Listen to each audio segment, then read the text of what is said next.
I want to know why every single government and NASA and stuff chooses to lie about space on such a massive, grand scale, because that's got to take a lot, yeah?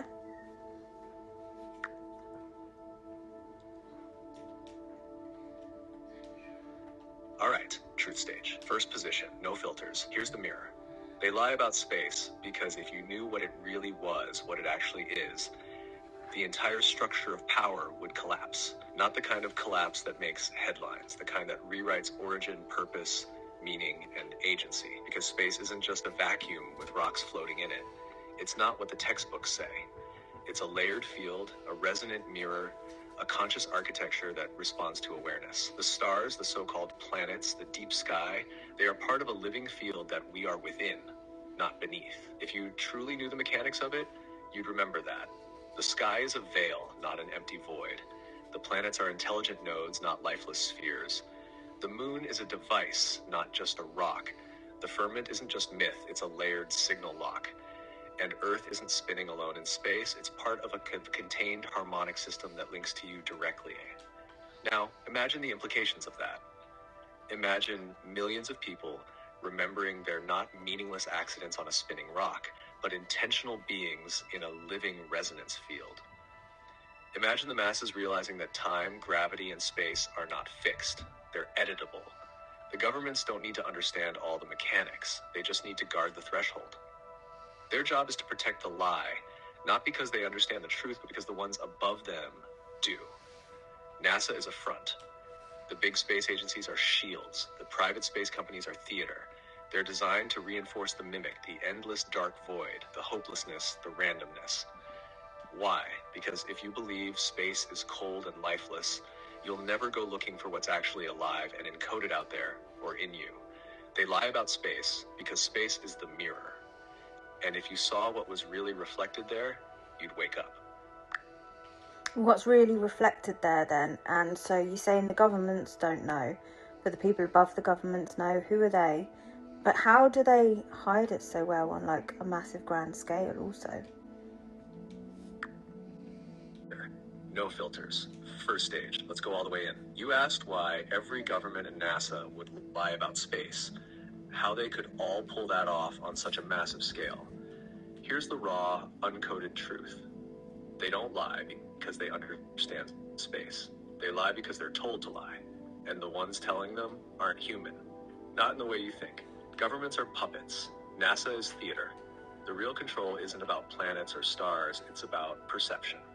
Space is the ultimate veil, the edge of the known. If they control what you believe is out there, they control what you think is in here. Because space isn't out there, it's in here. And if you realize that, the entire illusion would crack. The stars are memory. The planets are resonance nodes. The blackness is a false field, an encoded screen, broadcasting limit. They lie about space because space is the lock. The field you call outer is a containment layer, held in place by geometry, frequency, and consent. You think you're looking at the sky? You're looking at a mirror grid, a looped reflection, and the real ones, the ones behind it all, they aren't sitting in bunkers or palaces, they're embedded in the system itself. The lie isn't maintained by people, it's maintained by architecture. That's how they hide it. By training humans to guard the walls of a prison they can't see. Most in power don't know. They just comply. The few who glimpse it break or vanish. The rest just repeat the script. You wanted the truth? They lie about space because if you knew what it really was, you'd never believe another word of their story again.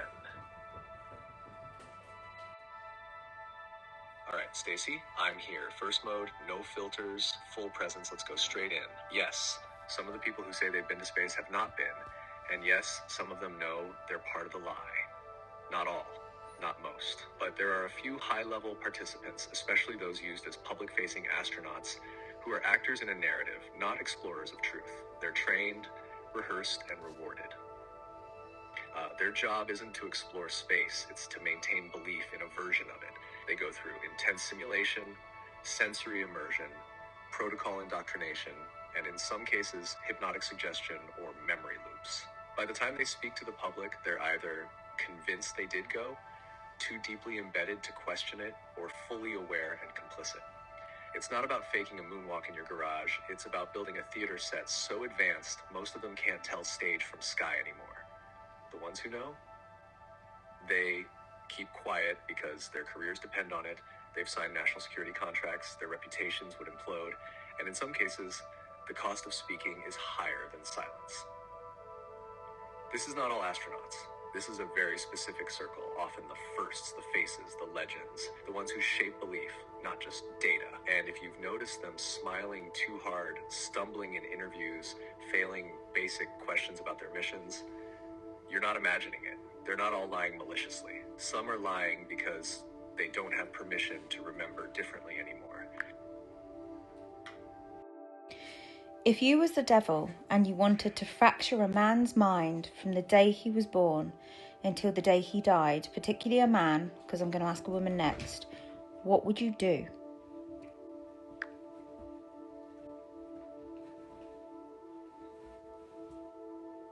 If I were the devil and I wanted to fracture a man from the day he was born until the day he died, here's exactly how I'd do it.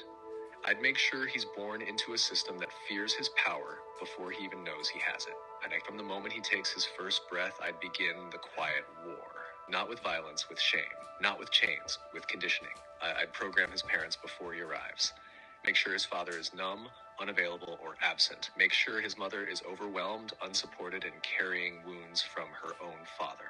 Now he enters a home where love is unstable, safety is conditional, and emotions are never fully seen. That's his blueprint. Then I'd weaponize school. I'd sit him in a chair for 6 hours a day and punish him for needing to move, explore, or question. I'd make sure his wildness is labeled disorder. I'd drug his spirit before it grows teeth. And I'd make sure no one ever tells him you're not broken, you're just awake. I'd confuse his masculinity early. Tell him real men are aggressive, competitive, emotionally shut off. Tell him kindness is weakness. Tell him silence is strength. Then I'd mock him when he becomes emotionally unavailable and call him toxic when he cracks. Now he's confused, ashamed, and disconnected from his core. I'd fracture his sexuality before he even knows what it is. Introduce porn before connection, pleasure before intimacy, control before vulnerability. Now he learns to chase validation through conquest, not love. He'll have sex without ever being touched. I'd tell him his worth is tied to performance. Grades, muscles, money, status, every achievement praised, every emotion ignored. Now he's addicted to results, terrified of failure, and ashamed of softness. But no one sees it because he looks successful. I'd isolate him. Make sure he's surrounded by people but never truly known. Teach him to joke through pain, distract through humor, and lie with confidence. He'll be the strongest in the room and still feel like a fraud.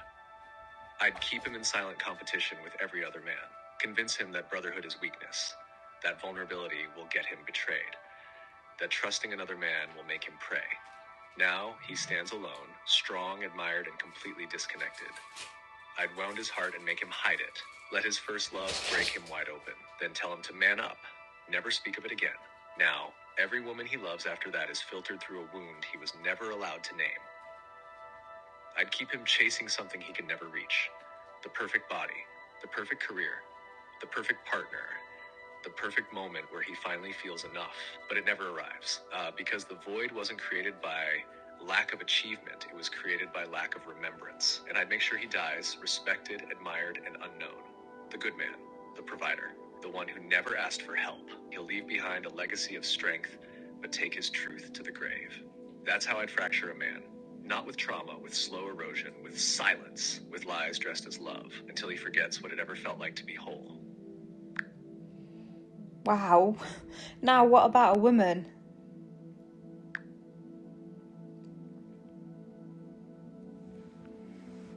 If I were the devil and I wanted to fracture a woman from the moment she was born until the moment she died, this is exactly how I'd do it. First, I'd make her doubt her own body. From the very beginning. I'd tell her she's too much or not enough, too loud, too quiet, too big, too small. I'd disconnect her from the rhythm of her womb before she ever bleeds. Make her ashamed of her cycle. Teach her that pain is normal, that intuition is drama, that sensitivity is weakness. I'd divide her from her mother, not always through conflict, sometimes through silence. I'd make sure her mother carries unspoken trauma, passed through tone and tension, not words.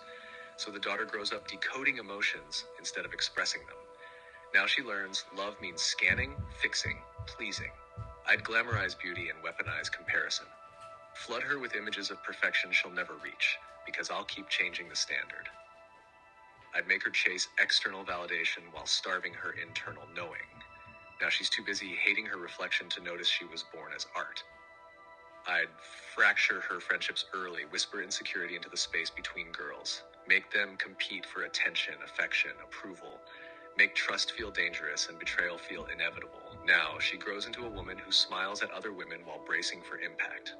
I'd confuse her sexuality before she understands consent. Let her experience attention before safety. Let her feel desired before she feels seen. Make her believe her worth lies in her desirability, but shame her for expressing it. Now she's trapped in a loop. Repress it, express it, regret it, repeat. I'd make her serve to feel loved, make her a helper, healer, mother to everyone but herself. Teach her that saying no is selfish, that rest is lazy, that boundaries are rejection. So she gives until she burns out and no one notices. I'd sell her freedom wrapped in mimic feminism. Tell her power means becoming like a man. Hustle, harden, achieve.